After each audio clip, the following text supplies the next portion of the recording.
Where are you, Nathan? I'm in Indianapolis, Carmel to be specific. So Okay. I'm in Savannah, Georgia.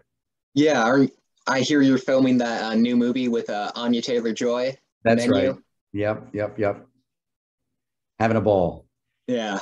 Well, first of all, I really wanted to congratulate you on Mass. I think this is not only one of the best movies of the year, but I also think it's one of the most important. I think it's so like smart how you're tackling topics like gun violence and everything, but it's never like overtly political. It's a very like almost a spiritual experience. At least it was for me. I'm glad. But first, I want, and you're like incredible in this movie. All four of you are, I mean, Thank you. unreal performances. It is the best acting I have seen all year. Oh, wow. That's great. Thank you. That's thrilling. So, what first got you interested in this movie?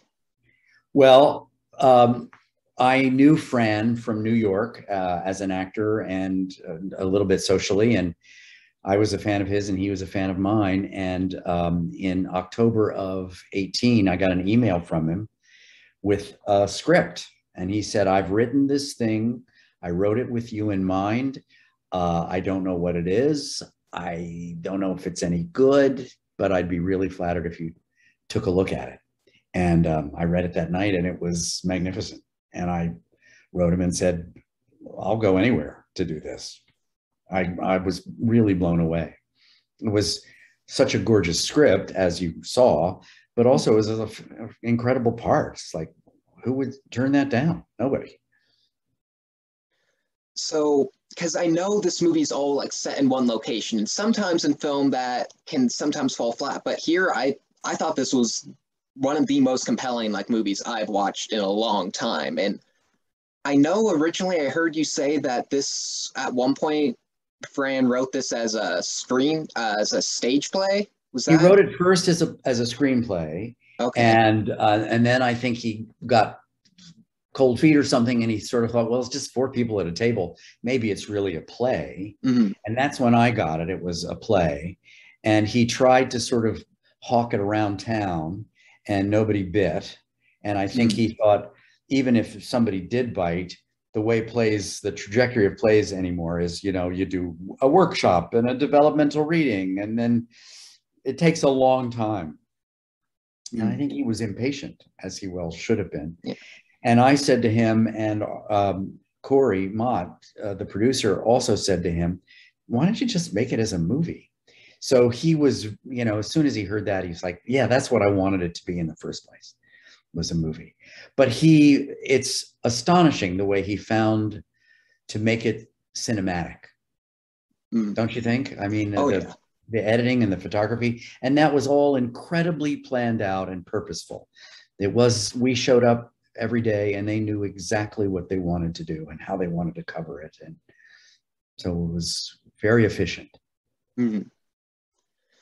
Because I really enjoyed how this movie, it made you feel like a fly on the wall. That's Yeah. how a friend of mine best described it. And once I saw it, I'm like, I completely get that. Yeah. It's weird how you're in the room with us. Yeah.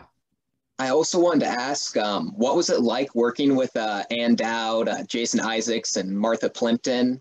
Did you Well, guys like form bonds from working with it? we did, and we're sort of friends for life. We Zoom all the time, and we have a very active text chain going on. So that's really fun.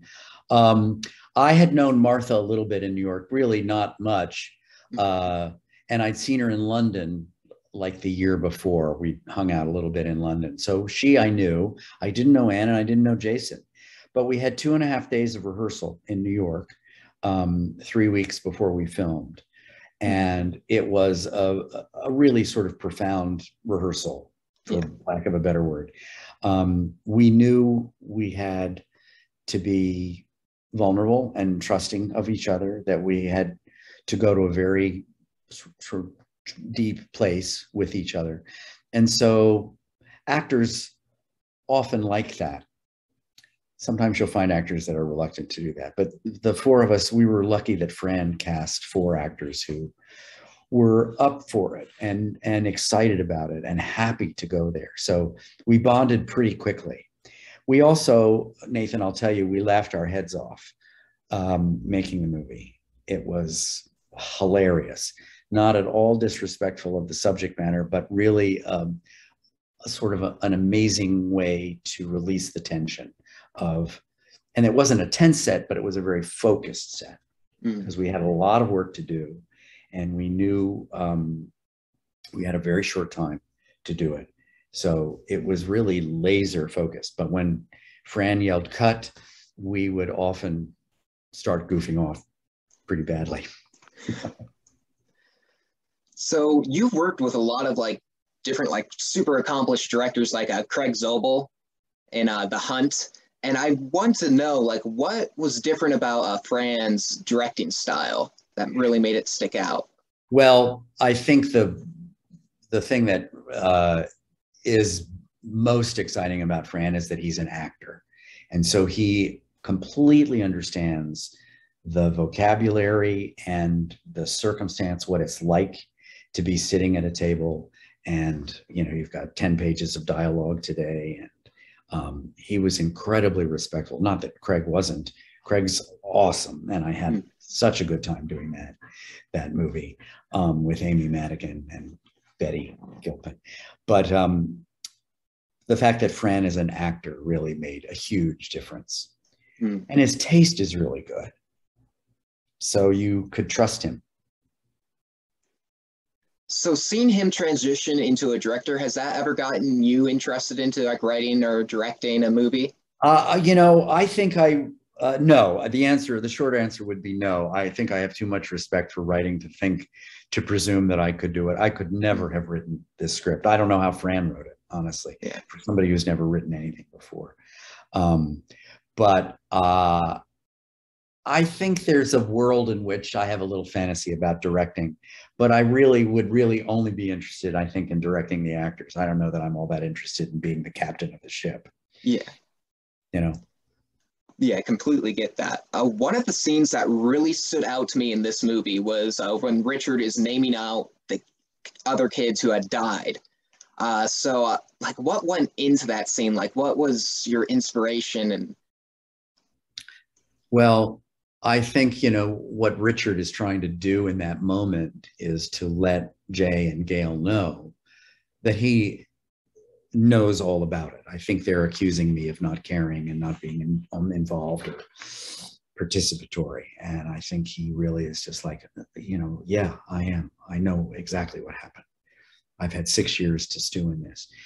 You know, I think Richard really is the most tragic character in the screenplay because he is the one who leaves unchanged. He has not taken advantage of that incredible opportunity to look at some of his feelings. He's hanging on to any little shred of what his life was like before the murders. And it gets harder and harder and harder. And I think as a WASP, I'm a WASP, and I think Richard's a WASP. I don't think he likes talking about his feelings. I don't think he likes people talking about him. And he's had 6 years where his whole existence has been examined and written about and judged. So he really, I don't think there's any way he could have stayed with Linda because it was just too much of a reminder of their failed parenting. So, you know, by getting divorced and moving to Baltimore and just turning his back on the whole thing, he's figured out a way to get through. Yeah. What did you like look into, like do some like research with like other like parents who were, you know, had like connections to these shootings or anything like that? Fran offered us the opportunity to meet or talk to some parents who had been through this. None of us did. I think we felt it was, even though they'd offered, I think it felt weirdly invasive to be like, we're making a movie about what it's like to be the parent of a school shooter. What can you tell me? I think it felt slightly trivializing in a way at that point. But I did read Adam Lanza, the Newtown Shooter's father's essay on being the father of him. And it was beautiful and heartbreaking and very illuminating to how a father feels, a father specifically, because it's very different than the mother. Mm-hmm. So another question I wanted to ask was kind of about more with the future. Like, would you want to work with Fran again on another? Oh my God, in a second. I'd go there tomorrow. Yeah. You know, he's an incredibly good guy. I don't know if you've talked to him or not, but he's a really good guy. And as you can tell from the screenplay, anybody who could write that screenplay is a deeply soulful human being. Mm-hmm. And I just love being around him because he's a little shy, but he's got incredible observation, obviously. I mean, to have been able to put that down in the script. And he's got a great vision. So yeah, I would go anywhere to work with Fran. I hope you'll write another script with something for me. Another question I wanted to ask, because I was thinking about this while watching the movie, because I've always wondered how long it takes to film these movies that are mainly like set in one location. Like, were the filming hours long, or was it? We filmed it in November of 2019, so it was just before the world ended, and it was the first 2 weeks of November. We were in Sun Valley, Idaho, and we were there because the producer Corey lives there. He's an artistic director at a theater there, and he said, I can connect you to some crew and stuff there. There wasn't a tax break in Idaho. And we stayed in a really nice hotel, but we had to be out by Thanksgiving because that's when the ski season started. And, you know, the rates went up. So we had to get out of there. It was 2 weeks. The whole thing was 2 weeks. Oh, wow. And it was only 8 days filming the table. When we got there, he filmed the introduction with Brita Wool and Kagan. I think that was 3 days maybe. And then we filmed the ending and the saying goodbye and the ending where they hear the music. And then we went into the room. Oh, wow. So that was, 4 days that was lost doing that. And we had 8 days sitting at the table to go through the whole thing. We filmed about 10 pages a day. We filmed it in order. Okay. It was incredibly useful, and you would know that these are the 10 pages you're doing today. So it's going to end at this point. And then you sort of build towards that. And then we come back the next day and maybe go back a page and overlap to sort of get us back in the groove. And we had to stop every day when the sun went down because there would be no sun outside the window. So, we had a pretty strict schedule. There were very few surprises. The weather was fantastic for us. It never snowed. It never rained, which all would have screwed up, outside the window. And it was really, we had a ball. It was an incredibly profound and joyous, weird to say, experience as an actor. Because this is the kind of a part that actors dream about getting, It's a movie, which is thrilling, and it's a movie that's just all about the actors creating this world. There are no car chases or special effects or cast of thousands. It's just the four of us doing our job and creating a world. I also wanted to ask, something that really stuck out to me in this movie was like the opening where it's the worker from the church and then like the teen helper. Because like I grew up in the church, and that felt so like, it was quirky, but it also felt so real. I know. I completely agree, Nathan. I think I love the opening of the movie because there's something very big that's clearly going to happen, and they're not saying what it is. Everybody's on pins and needles. And I think it's essential to setting up us coming into the room. But also the fact that Fran, for example, I don't know if you remember, the boy, I can't remember his name, the character's name, she's like, well, will you go and fold the programs, please? And he's got a little attitude and he leaves. And she says, you know, he wouldn't usually be here today, but his family wants me to keep him busy. And I thought, that's a whole world of information about who that character is. Yeah. That kind of detail, because in most movies, you wouldn't know anything about that boy. He'd just be there. But it set it in such a specific world. And if you grew up in the church, you know all that stuff, cleaning up after Al-Anon. And, you know, I think that's hilarious. It's AA. Al-Anon cleans up after themselves. AA doesn't. It's really funny. Like this whole movie, I mean, the whole theme felt so real, but another part that really stuck out to me, like feeling like almost like you were part of the conversation, is when Richard brings up Jason Isaacs' character, like how outspoken he is with his politics. Like, how was that like to film? Well, you know, I think Fran very smartly knew that given the subject, the context of the script, we were going to have to address gun control and the political aspects of it. And Jason's character has become an activist. You know, he's front and center. Richard has retreated. So, you know, that's a perfect context to sort of bring that up. But we really felt and feel so strongly that the movie isn't about gun control. And the movie isn't even that much about the incident. It's really about how do people forgive each other and grieve and move forward. And everybody has that in their lives, even if you haven't been involved in it. You know, everybody has something they want to be forgiven for, or somebody they're not forgiving. And, you know, if you live long enough, you have grief in your life. So that's really what Fran wanted to talk about, not the political stuff. But he knew he had to put it in there because of this, you know, the hair trigger subject. Yeah, because that's another like aspect I really enjoyed about it, was it's not an overtly political movie. It has such a universal message where I think anybody could watch it, no matter what their beliefs are, whether they're religious or Republican or Democrat, or, you know, I mean, I think it's ultimately an incredibly life-affirming movie. Yes. Given, you know, and you know, we worry that when people talk about it's about a school shooting, it's like, well, it's not really about a school shooting. It's really about how people connect to each other. That's really what it's about.